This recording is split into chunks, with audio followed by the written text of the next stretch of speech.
Hello everyone, we are here to discuss the experiment number 8. The aim of the experiment is to determine the damping coefficient and damped and undamped natural frequencies of an underdamped single degree of freedom system from its response to an initial displacement. Apparatus required in this experiment are the spring mass damper system at bottom, that is spring and damper are grounded and they support a mass, and we'll take different masses in this experiment. Here in our experiment we are provided with a simulator at which we'll perform the experiment with the above mentioned experimental setup. So the simulator that we are talking about is this is our spring mass damper system. This is the mass, so we are taking different masses. We have a given range of different masses. The x0 would be the initial displacement. We have a given range of initial displacement, masses, and the spring constant. By putting these values, we'll calculate, the simulator will calculate the coefficient, damping coefficient, and then it will do the further calculations. So the main theory of this experiment is, as we know, in a usual spring mass damper arrangement, the spring and damper are joined together and they are connected to the ground, and a rigid mass is hanged to the spring in a vertical direction. Let the spring constant should be K and its coefficient of damping is C in Newton second per meter. Since there is only one mass at one particular time and the direction of motion is defined, that is vertical direction, so this system is called single degree of freedom system. This damping will be assumed to be viscous, that is the resistance of the motion is proportional to the velocity of the mass of system. There are two type of vibrations. One is damped and undamped. In damped vibration, because of the resistance of the motion, energy is continuously dissipated and free vibrations of such system is come to a halt after some time. This is called the damped vibration, and such systems are called damped systems. When the resistance is offered by a damping element proportional to velocity of the system, then it is termed as viscous damping. And the system without damping elements are called the undamped system with undamped vibrations. In the undamped system, the amplitude throughout the experiment remains same. Let this type of single degree of freedom system be acted upon by an harmonic force, that is the value of force varies with respect to time with the following equation, that is force is equal to F naught sine omega t, F is equal to F naught cos omega t. So harmonic is kind of periodic function in which sine and cosine functions comes when the frequency of such harmonic system acting on the system equals to natural frequency of the system. That is the amplitude of the motion of a mass is maximum and this resonance is said to occur. Amplitude of force vibration tends to be maximum when the difference between the frequency of harmonic force and the natural frequency of the system is small. The value of amplitude at and near the resonance depend on the amount of damping present in the system, and the damping force is a measure of amount of damping.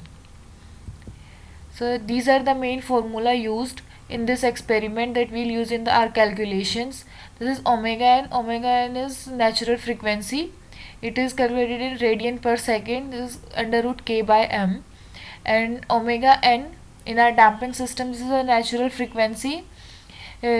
Undamped natural frequency is 4 pi square plus delta square by t under root. Here delta is our logarithmic decrement. It is defined over here. Logarithmic decrement is the natural log or log base e of amplitude of one cycle divided by amplitude of consecutively next cycle. And the damping natural frequency, this is omega d, is equal to undamped natural frequency under root of 1 minus epsilon square. Here epsilon is the damping factor and we will calculate damping factor by using coefficient of damping or coefficient of damping divided by 2 under root km. The time period of our vibratory system would be 2 pi divided by omega d. This is omega d is damping natural frequency. So in our aim we are ready to discuss the underdamped system. So for an underdamped system, the epsilon should be less than 1. So then formula comes out, the epsilon would be nearly equal to delta upon under root 4 pi square plus delta square. So these are the main formula that we will be using in our experiment. So the procedure and observations. So the procedure would be use the simulator that I have already shown and enter the values of x, k, m and c provided by numerical values, that this would be x, m, k and c, and we'll calculate cc and the other values.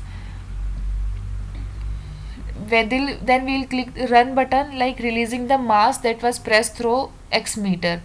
Then we'll make the following observations that are given over here, and the data that we'll obtain from this, there a graph would be plotted at this point on these axes, and then we'll calculate the necessary constant values. So we'll observe x versus t graph, that is amplitude is exponentially decreasing with time. It is time taken to complete one cycle, that would be the time period. T is constant, here t is constant, so let's take values like 4, 5 and spring constant as 124. This is the damping coefficient. Let's take the enter a lesser value than cc, this is 20, and let's take this as 8 and run. This is the damping system, like the amplitude with time, amplitude comes to an exponential decrement with respect to time. And this is the damping system. In this what we will see is the time taken to complete one cycle, that is the time period of the system, that is one cycle from here to here. This would be the time period, like from this point to this point would be the time period of the system. Then we will calculate the logarithmic decrement. For logarithmic decrement, what we will do,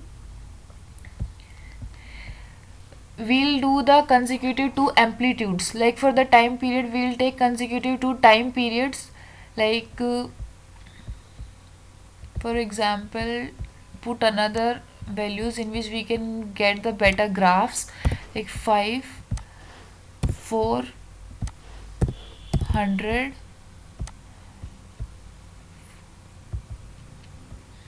and let this take this value as 10, and let take the time as 7 and run the program.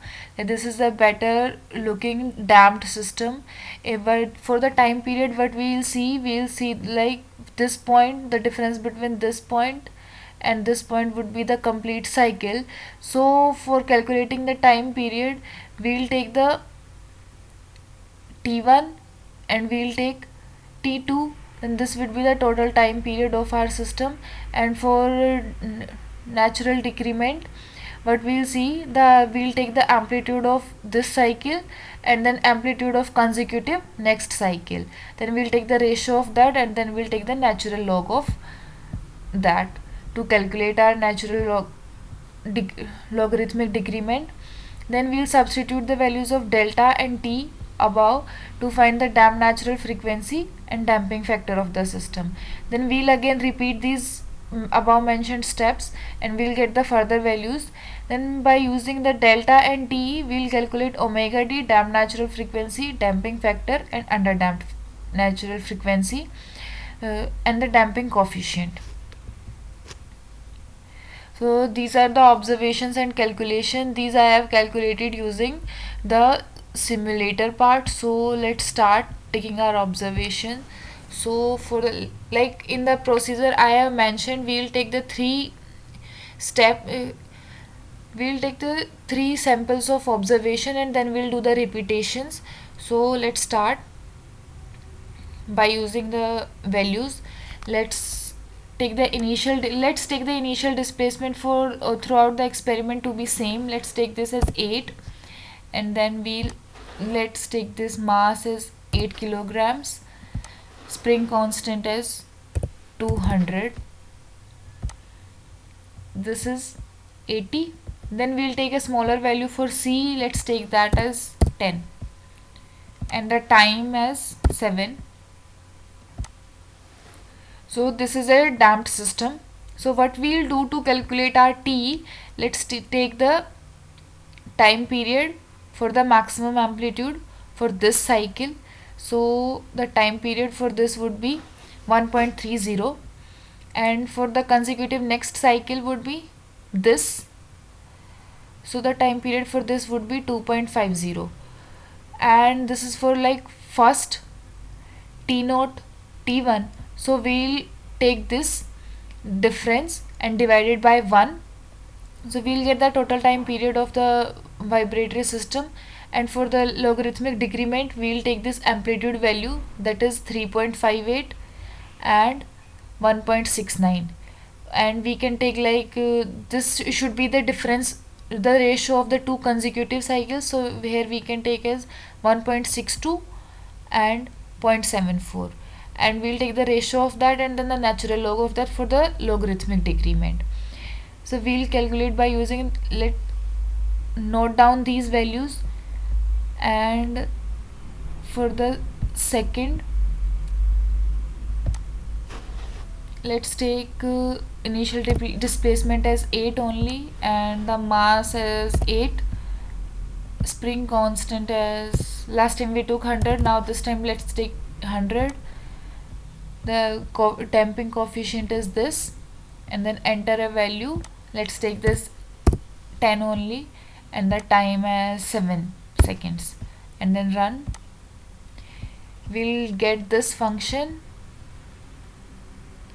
Then we'll do the same steps, T naught T1 from these, and take the difference, calculate capital T, time period of the system, and corresponding take amplitudes, and calculate the logarithmic decrement, and then we'll get the second set of values. Then for the third set, let's take this 8 only, change the mass as 6 kgs, and change the spring constant as 150. Last time we took 100, and the last time we took 200. So take the variation in that, so we can see the difference in our graph. Let's take this as 10 only, and let's take now time also 10 seconds. Last time we took 7 seconds. So this is the difference. Repeat the steps for the calculations. So we have taken 3 readings. Now do the calculation corresponding to that. Like I have made the table, the readings, the observations corresponding to these I have taken. These are the readings that I took, and these are the calculation by using the formula. I have mentioned the detailed formula in this. Then we did the calculation by using these formula for first, second and third reading, and then this is the damping coefficient calculations by using this epsilon c by under root 2 km. Then damping coefficient would be 2 epsilon under root 2 km. By using this formula, here we have calculated epsilon for each reading. So from this, in this calculation we will use this value of epsilon I have written with corresponding k and m. Then we will take the average of these 3. Then for the next, the results are concluded here. These are the experimental results. Experiment results that I have calculated by using the graph values in these calculation parts. These are the experimental results, and the theoretical results are the results that are written over here. These are the theoretical results that are directly calculated by using these values. And then we'll calculate the percentage error. This is the percentage error, that is theoretical minus experimental, and these are the percentage error that I have calculated. So the discussion would be, the discussion part of this experiment that we need to take care is that as we change the values of damping coefficient on the screen, that is as we change this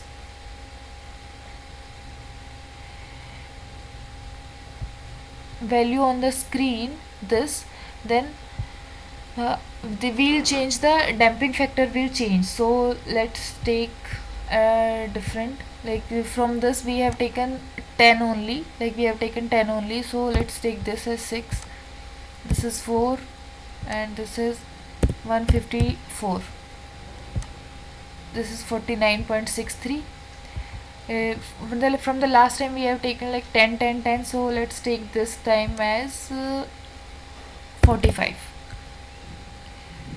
So it will change humongously, like let's 7, it's almost 1, it's almost 1. So as we'll change this value, like as much the ratio of these would define epsilon, so we need to take this less than 1, so it should be less than 1 for an underdamped system. So it is not a particular vibratory system, periodic system. So let's take a different set. 8, 4, 125, and this is damping coefficient. Last time we took 40, and last time we, in our sample observations, we have taken 10 only. Let's take this time 5, and let's take this as 10. So this is 0.11. So as we'll change our this damping coefficient, our damping factor would change. So so we need to take care that it should remain less than 10 for our underdamped and foregoing discussion, so it would be valid. As the time decreases with increasing damping factor, and the damped natural frequency decreases with increasing damping factor. So this is our damped natural frequency decreases with increasing this factor, and the rate of decay of amplitude increases with increase in the value of damping factor. That is, rate of decrease in amplitude, that is del A by del T, would be increases as we will increase our damping factor. So this is our experiment, and these are the calculation that I have shown by using this simulator. So basically what we need to do is we need to put the values of initial displacement, mass, spring constant, and we'll get this graph. Then we'll use this graph to calculate the other constants. So from by taking the differences of time, we'll get the time period. By taking the ratio and the natural log of the amplitudes, we'll get the logarithmic decrement. And by using the proper formula, these are the formula that are written over here, by using these proper formulas we can calculate the other values or other constants also. So this is the summary of our experiment. Thank you.